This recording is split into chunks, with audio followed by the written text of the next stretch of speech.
kali ke natandikiddeko nti Kivundu bamukwata ne bamulangirirako bwaki omwavulu nkupe kakati okubeera omwavulu nkupe bw'okigatta wano buli muntu yenna aleeta ssente zisobola okuwakanya gavumenti eno ogijje mu buyinza kambe nange ne bwe nandibadde nze nemmanyi ekyagala okunjavuwaza oba okunzijako amaanyi gange nino kinogera eddagala omuntu ng'alina obuyinza abukozesa era etteeka lino lyajja lirina ebigendererwa gavumenti eraba ssente zeyasitopinga ne beyagala okukwatamu bakyatambuza obulamu nga bwe babubala yeebuuza babubala batya emidumo gyonna egizibye naye eraba gakyayiika kumbe waliwo bbulooka w'abantu bano aba NGOs ayingiza ekintu kati awo intelligence system eya ISO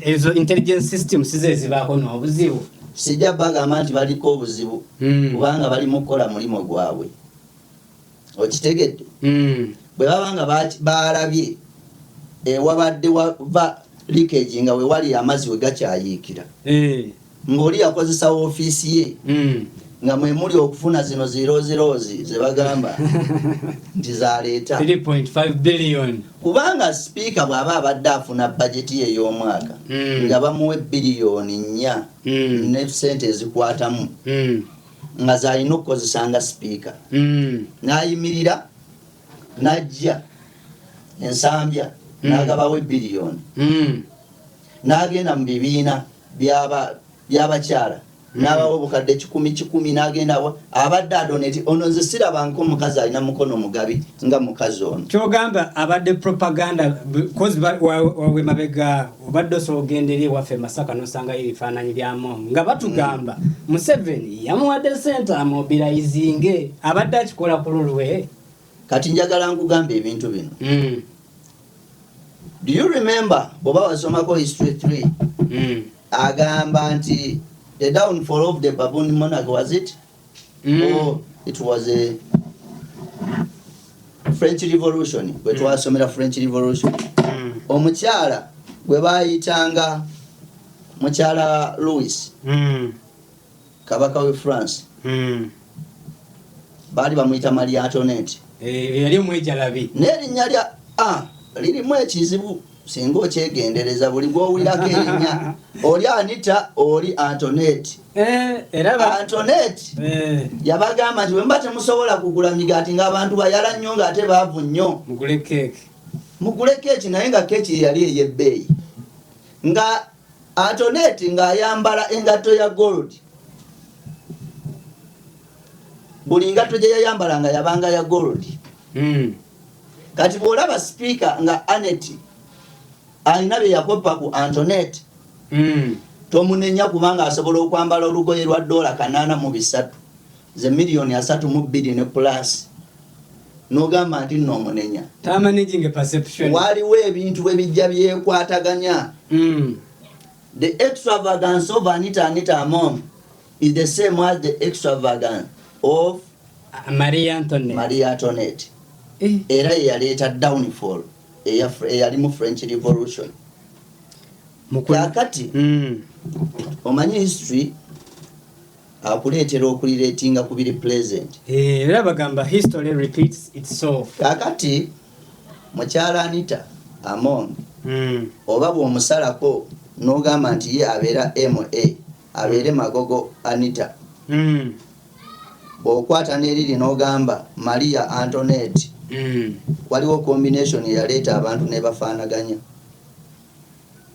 kakati mu byonna abogenze mu numerology mu byonna bibeerewo bigaane Anita Among singa teyafuuka extravagant nakulaga nti ssente azirina nnyingi era asobola ozisaasaanya yandibadde speaker zeeko mu kisanja kino kati kyogamba okuva mu race y'obwa speaker gwabadde mukono gwa kyuma era n'okuba mukono gwa kyuma Muhoozi General akulembera amagye CDF eryo kubo abamu bagambye nti erigenda okubanga limu introducinga okubanga ye president wa Uganda ddako. Nze sijja kwogerera ku personality z'abantu kubanga Muhoozi si yakulira ISO ate si yakulira CID. Yes. Ffe tulaba ku ground waliyo poliisi na birala. Uganda Police bw'eba ekola okunoonyereza kwayo anaavaayo n'alangirira nti yafunye okunoonyereza gwe tujja okwogerako kati oyo sijja mwogerako.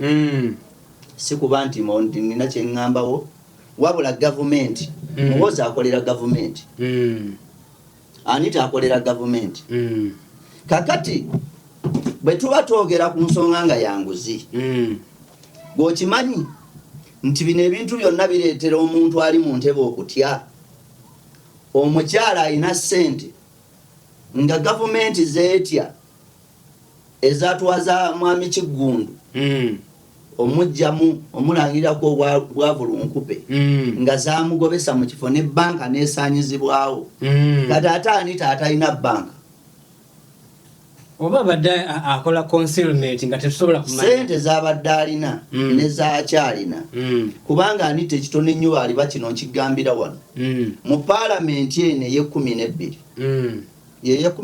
ey'12 eddako ayinamu ababaka. Yes. Abazze obuzzi abapya be yayisizaawo ku maanyi ge ng'ate akozesezza ssente ze ng'era balina endagaano naye nga balina omusasulanga nga basala ku misaala gyabwe. Anita abadde awola n'embaata mu paalamenti. Kyova olaba ababaka bonna bwe mba byenjogera nga byambu njagala waveeyo ababaka bwe bona alabayo ababaka abawere 10 nga bakuba Anita omuŋambe nti byenjogera byambu. Ate kati mu nkola ey'abannanfuusi abamu baba bagamba bamutwale batakyatubanja kati anti kiddayo manyi nze njagala nnyo okuyireetinga ku history. Yes. Omusajja Muammar Gaddafi yawola gavumenti ya France Nicolas Sarkozy $1 billion empitirivu. Yes. Naye mu baalwana ennyo bakube Gaddafi afe yaliko Nicolas Sarkozy kuba bamuwola mu 2009 mu kalulu ng'alwana omusajja ono bw'afa obujulizi buba bukoze eki buba buweddewo. naye yeerabidde nti eno peeni obwedda ne bwenjikutte nga njagala kukakasa peeni eno terimba wotadde omukono ne bwe giba myaka emeka n'abazzukulu bajja ne babanja bamaze ne bamunywa. Sente za Gaddafi era akola alina ozikola ki? Ozisasula kubanga tezaali za Gaddafi zaali za Libya. Weewaawo mu bumpimpi ng'akulireetingira ku ekyo n'ababaka abakuba nga yabayamba mu kujja mu paalamenti oba baagala oba tebaagala nga yabawola embaata ne bagikozesa mu kalulu bakkirize bagaane bajja zisasula. Bajja zisasula okuggyako nga dokumenti zonna bazookyezza ng'okuggyako kubanga era Anita tabadde musiru naye tayinza kubanga abadde yeewaayo kulaga amannya ge nti ge gabawola.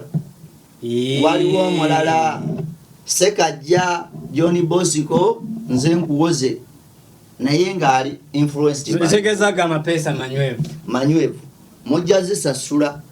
Kakati badde abamu bagamba anaagenda mu kooti oba jjajja akomyawo tagenda kumwongerako omukono mulala. Nze saagala kwogera bitaliiwo. Politics alimu ekintu kye tuyita hidden agreements. Abantu bakola endagaano omuntu wa ddembe era nze amagezi ge nnyinza okuwa mukyala Anita tawalaza mpaka akonfesinge nti embeera yonna abadde agirimu agikkirize ng'ali ku mmeeza n'ejjajja amugambe akawogo nze mbadde ekituufu nga nkola ekibulooka nawadde nawaba ng'omwana nakola ki neze sibadde na ssente zikulwana mbadde na ssente zimpisa mu bulamu kugulako kizigo kugulako ngoye ennungi nnyirire kugulako mmotoka nnungi mbeewo kubanga Anita abadde bulooka omulungi asaza ddiiru kubanga mu gavumenti yabadde akimala ate nga naawe tosobola mwekiika ne bwoba wa intelligence nga sente bagamba nti Anita ngajja kugamba nti ezo nakola nalobinga sente zange mu NGO bweti nekirize tuwereze sente ezo nzikozese mu constituency zange ne mbabaka abalala kyovola babadde abawa tu musaga eyaliwo mu babaka ba parliament bakwata bonna abasinga ne babatwala mu kooti omwali ababaka n'abewaffe namujusise abo bennyini kati ate gwe bawadde obuwanika mu Buganda ye muwanika anti bw'oba onaakuuma ekiggwa era abantu bagamba naye ababaka ba Buganda baliko kikyamu ki akava ku musango gw'obubbi ate gwe muwadde obuwanika ye muwanika w'ababaka abava mu Buganda. Edda twali ku ssomero nga waliwo store erimu ebijanjalo n'obuwunga naye nga waliwo omwana ali ku kikomera ky'essomero ate nga kitaawe yali w'amaanyi mu kitundu ngabba ebijanjalo n'obuwunga naye nga ajja nnyo ku ssomero n'ayambako ne mu kiyunga abafumba bwe baabuuza nti tukoze tutya okumalawo obubbi abaana be babba ebijanjalo oba naye nga nze namumanya era nga mumanyi baana ku prefectorial body bampita okubuuza nimbagamba temukolanga nsobi bw'omanyi omubbi tomusindikiriza wala kubanga oba omusindikidde society ate naye agibonyebonye muyite omwami ono omwami ke yabba ebijanjalo bino n'obuwunga mumuweere eddala obwa store keeper bwe bamuwa obwa store keeper tewali kyaddamu kubula ebijanja tebyaddamu kubula n'obuwunga tebwaddamu kubula ate bamanyi abagamba kati ndi mu kintu ate bamuwakira ate bwe baba bajjayo balikodinga ti leero tugoyeza kira 3 kira 4 teyemagazizaawo ne buyitamu obuwunga tebwaddamu kubula kakati bwebanga ogandako kaseina gwe yalonze ng'ate gwe nga bw'oyogedde nti nno yaliko question mark ajja kuuma sente weewaawo kakati awo mbadde nkuleeta nti bonna saga abaazirimu babadde baliko amaanyi ga mukyala Anita Among era ne mu society enkujjukiza yagenda ewaffe erwengo n'agamba atya ku nsonga y'omukyalo oyo if you remember n'agamba nti ofundako n'omubbi oba aleeta ewaka yagamba nti kasita abba naye ng'aleeta waka byali bigambo bya mukyala Anita Among ebyo biri mu record tebyerabirwanga nti era bagenda kwogera ne President Museveni bakole ki baleete bate ababaka abaali babbye neze ngamba President Museveni bw'obanga wagambye ekisanja no sleep kitegeeza okanudde eriiso gwe sife meaning y'ekintu kino abantu bakitegeere ekisanja no sleep si bannayuganda wabula nga bba abakulembeze abatwala bannayuganda era abakulembera bannayuganda amaaso be bagakanudde era kati bagyeko galubindi bali bati balabedde and night ne night vision bagenda zigula okulaba abantu baabwe kubanga sente za Uganda abazibba si bannayuganda abali eno abali shosho abali mu kintu abakulembeze era benkakasa nti be babba sente tugenda mu ssaga ey'amabaati ne prime minister yalimu saga eyo Anita yalimu nono bagenda okulonda kuwa speaker both gwe bagambye yalimu naye yalimu nandutu yali mu kukomera kakati lwaki abamu basibibwa ate abamu ne basigala bweru eva wabaawo saddaaka zezimu ezikolebwa nga zo kati eyali atamanyi nkola ya gavumenti bwe yali agatwala yali alabika ya sayininga oba yatunula mu kamera bano baatumangayo babaka kakati nga mmaliriza ku nsonga eyo eya Honorable Anita Among ogenda kazinga lumu na bano aba Whistleblowers Act abamuwaabidde ya influencinga ekitongole kya ISO nekigwamba kozi bamuwaabira Bigiba Moses nti yawagika biliyoni 3 mu budget ya 2021 kakati Whistleblowers Act eraga nti omuntu bw'azuulibwanga amazima teyalina musango kubozi baba wamba olwekyo ekiwandiiko kye bafulumya ne bakitwalira IGG kati nti balina obaliyirira ku byobugaga bya Anita Among 5% ekirizibwa okuweebwa omuntu era bagibawe kubanga bwe baba babakwata ate nga bo be baleese okulabika nti bakola recovery babawe sente zaabwe era kino nkigamba mukyala Anita Among n'abantu bonna ababbye sente za Uganda nga balinamu omukono nawadde abadde kino bwe tuba twogera ku sente waliwo eziva mu ggwanika mu Ministry ya Finance naye kyabutemu nnyo omuntu ayingiza sente mu ggwanga ng'eggwanga terifunyeeko omusolo era oba obbye sente za muwa musolo kibi nnyo okuleeta sente mu ggwanga nawadde ziba zakugaba buyambi nga ziri specific nti zigenda kukola kino kati gavumenti yeebuuza mukyala Anita Among sente bw'abadde azireceiving abadde aziwa abayeekera oba ensaasaanya yaazo eriwa ate tekannaba katandika butandisi kubanga buli ayali mu ddiiro nga bwe nakkoneddeko nti kyatandikirawa kufaaza waawa ow'e Masaka nti ayingizza atya sente era yazijjawa kati gatta akatambi round about what goes around comes around kyatandikira ku mutono nekigenda akiranda nekikwatako mu religious party ne mu opposition nekijjako mu opposition nekijjako wano wennyini government active service kakati bwe bagambanga nti obutiko bukonye tosaako bijanjaalo kati katandika butandisi baba baavubya Anita omunene kati nze mbuuza mwabali mu local government awe wasinza okulya sente z'omuwa omusolo bannayuganda baba tebakimanyi bamemba aba parliament babba sente era bazibba naye sente zisinga okubula ez'eggwanga zibulira mu kitongole kya local government nga mwemuli obubbi okuviira ddala ku kaawo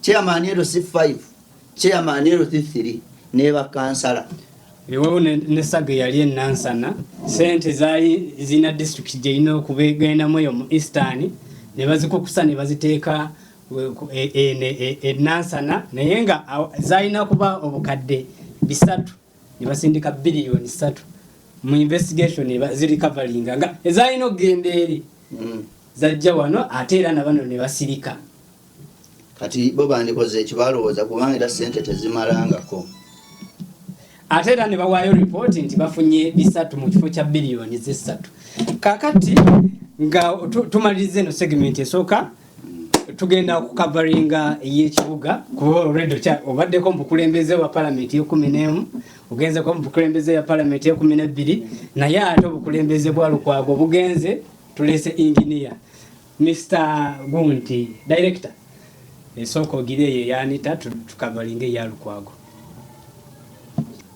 mutusonyiwa olwa sound ebadde etateredde yes mwebale mwenna abatugoberera era abasobodde tuwa obubaka nti sound mugyetaaga weewaawo tubadde feze eddako tunaddamu okusisinkana tugenda kutunulira economic world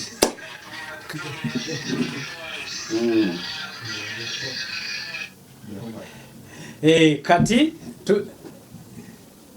onda olw'okuba eddoboozi libadde si ddungi weewaawo tulina omwami Ntale tuli wano ku Uma TV naye Kotodan Presents tugenda kwogera ku nsonga z'okukyusa obukulembeze bw'ekibuga Kampala tekibanga okuva 2010 okuva ekibuga ekyafuna road mayor abamu babadde bamanyi kakonge kako kubo tavaawo kati mwabali mu kibuga abakikoleramu mwenga abasuubuzi mwasanyukidde ekyokukyusa obukulembeze oba mwafiiriddwa nnyo kuba Lukwago abadde ku bwa road mayor no bwa MP kyekana emyaka 2 mu kibuga agenze kakati mmwe bwe tugamba nti abawi b'omusolo abasinga wano mu city mmwe mwakisanyukidde oba yabadde bulo y'amaanyi aneyaziza ekibuuzo ekyo ekirungi bwe kiti yes ne kantwala omukisa guno okusooka okwebaza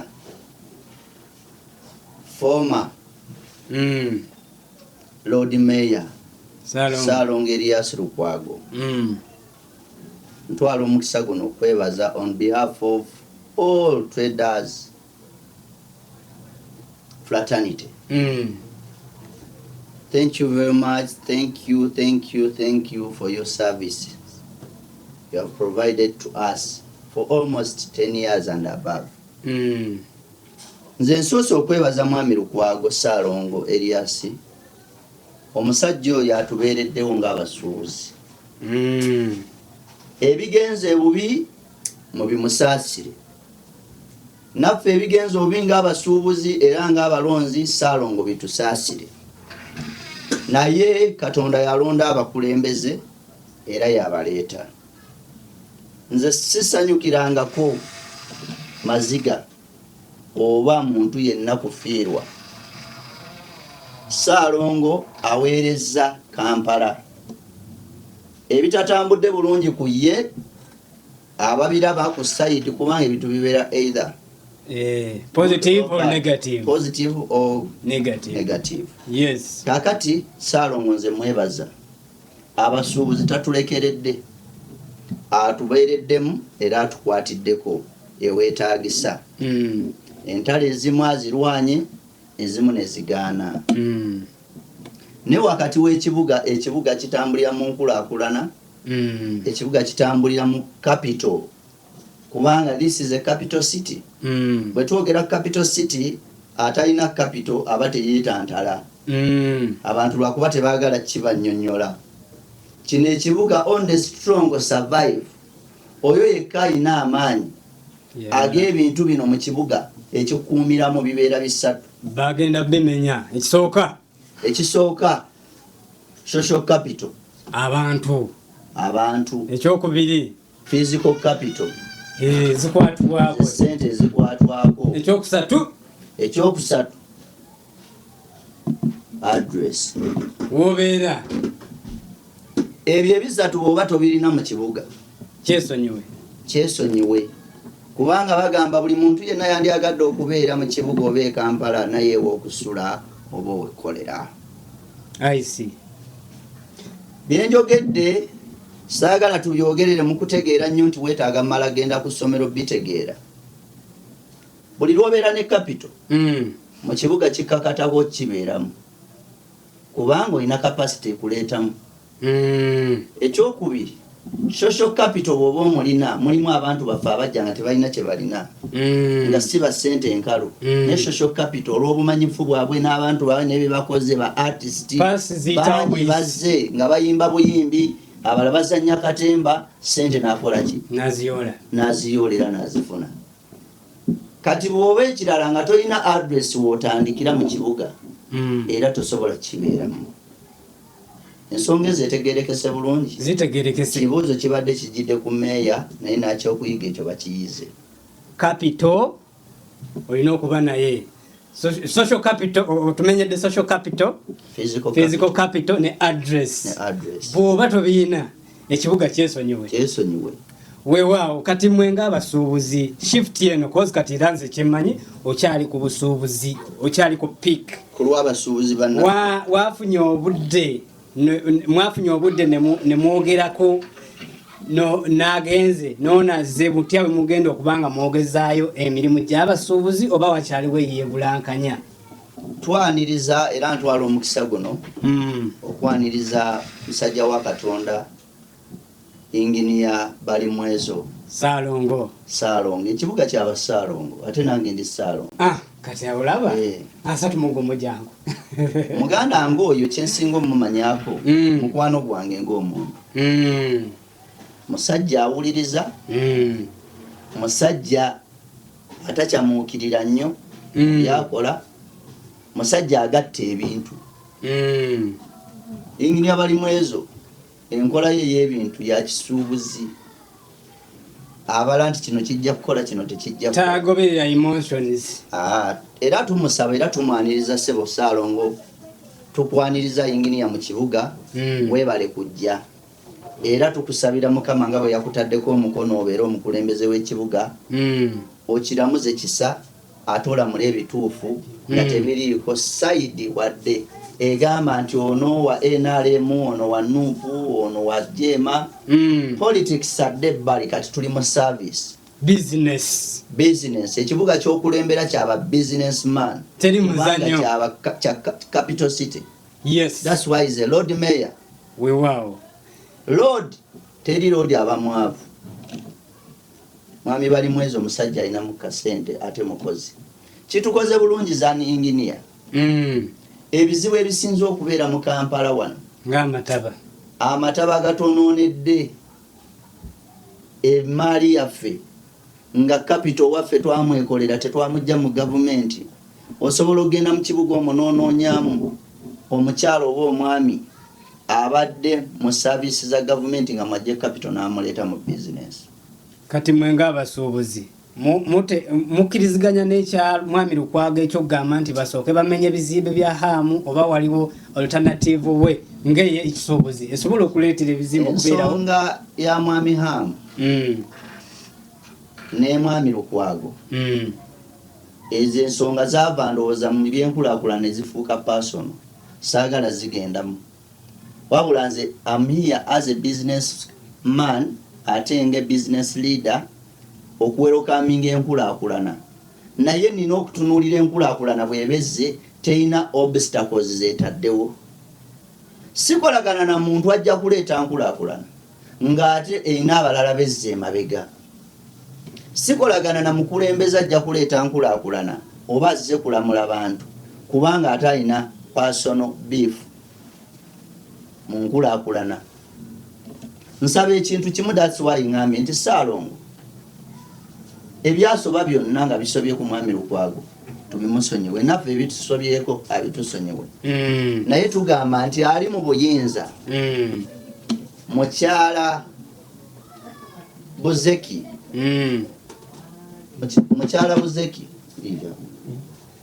mukyala Buzeki nga director wa Kampala akwatagane bulungi ne Road Mayor Ssaalongo bali mwezo Nsuuga.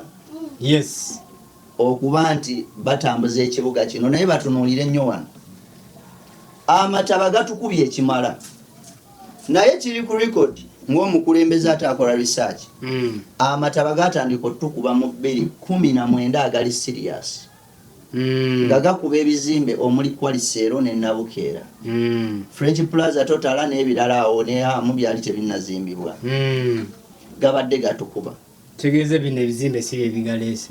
Problem buli muntu alina bwalaba ebintu ne bwe baba balaba ebintu bino batunuulire ekizibu. Ffe ekizibu twakizuula dda, twabagamba waliwo ebintu bye twogera ne tubyogera mu Luzungu naye nga mu Luganda balina obitege. Waliwo ze tuyita TNTs zege makubo ge bazimba okuva ku Namirembe Road mpaka Ruumu Street negenda.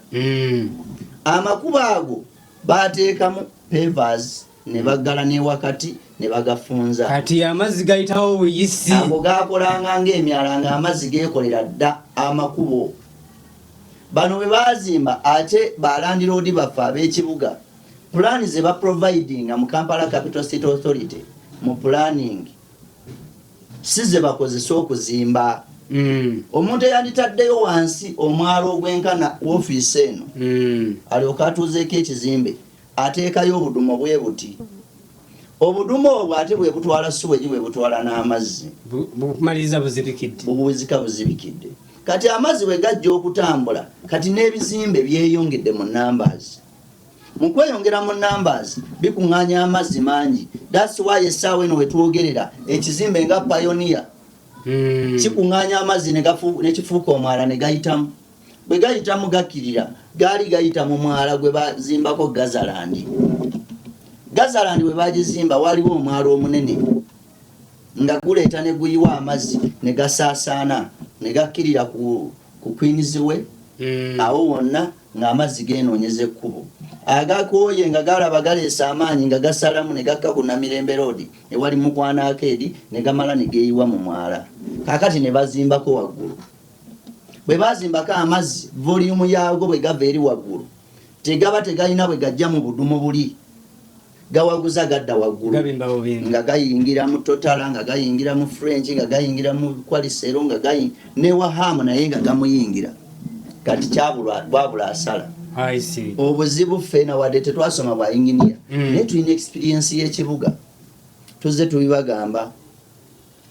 Hamu ne bwabanga gyeko ebizimbe waggulu amazzi gakyayingirira ebizimbe ebisigadde wano okujjako nga baterezeza ekizibu ekyo ne basima emyala eminene egiwa mu mwala gwa Hamu okuli ebizimbe kakati okwo kusaba kwaffe nga yinginiya bali mwezi ayingidde mu kibuga sina nsobi gye nnyinza kukwata mukulembeze Katonda ye yamulonze weewaawo ne bwe tuba tubadde twagala nnyo Mwami Erias Lukwago Katonda yakkiriza nti ekuweereza kwe kwakomyawo. Yes. Mwami Erias Lukwago abadde memba wa parliament ebisanja ebyawerako najja n'abeera memba agundi ebisanja byamaze najja ate ne tufuna Lord Mayor owokubiri abadde memba wa parliament Obuvenakawa ate era yafuuse Lord Mayor ate nga yingini oli abadde munnamateeka nga tasirika era awolereza abasuubuzi mu kibuga yeebale ate ekirungi n'abasuubuzi nabo basiimye omulimu gwe. Essaawa eno tulina ekizibu ky'amataba kyetaaga yinginiya nga bwe yagamba tumulinze asobola okukola obwa yinginiya bwe ng'atuwa services si kibuga. Mwami Ntale Siibula tulaba tubadde twagala emboozi eyongereyo naye wali ebyuma bigamba nti tusigazza eddakiika ntono. Emboozi teggwa malojja. Yes. Tetujja kugenda mu maaso n'ebirala naye tweyanziza abatulabyeko era abatulaba ate mukyatulabira ddala kukyanoza ez'enjawulo. Naye nsaba mukkirize nti bye twogedde si byaffe ng'abantu wabula bye birowoozo bye tuwulira mu bantu n'enteesa zaabwe. Amen. Tetulina gwe tubadde twogerako nti tumuwalana kuba talina gwe yatuttira wabula twogera okusinziira ku ebyo bye tulaba nga tebiteredde. Weewaawo ffe tukyagenda mu maaso ne live yaffe. Obuddemu obutuwadde tugende maaso ne live wano. Yes. Kati onasooka ajjeko kozi Mr. Gilbert kati sooka ogiraawo